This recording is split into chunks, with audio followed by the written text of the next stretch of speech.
Et si on se faisait un petit tirage sur le domaine sentimental, si tu veux en faire un mais que tu n'as pas de méthode, que tu ne sais pas comment faire, je suis là pour t'aider. Je vais te donner une des méthodes que j'utilise sur le domaine sentimental avec mes clients en consultation. Tu vas voir, c'est hyper simple à réaliser. Il suffit de 3 cartes et de ton tarot ou de ton oracle préféré.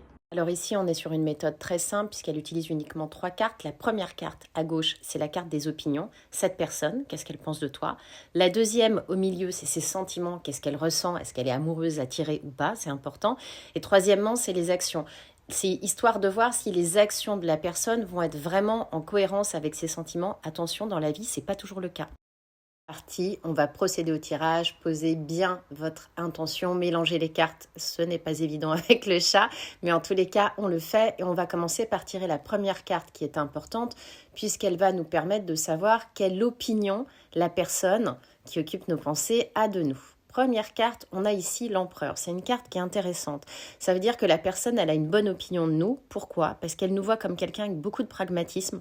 Elle nous voit comme quelqu'un dans la construction et une personne avec des bonnes fondations. On est plutôt bien parti. On va maintenant se concentrer sur la deuxième carte. Quels sont les sentiments que la personne a pour nous? Là, on est sur le pape, qui est une carte très positive. C'est une carte de bénédiction.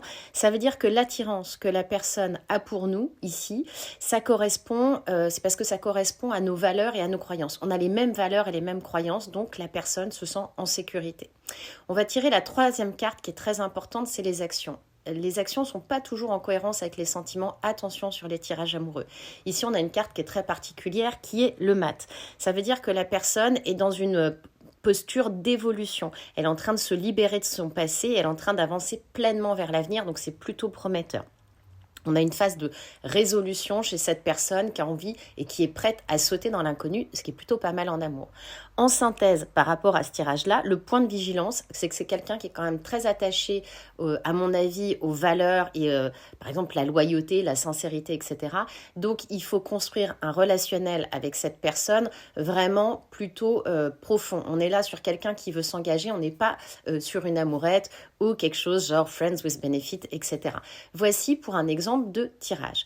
Le tirage, il a été réalisé avec un tarot que j'ai publié au Lotus et l'éléphant qui s'appelle le tarot Feel Good que j'ai fait avec Elodie Goody Mood. Il est vraiment hyper sympa, très coloré et ça change un peu.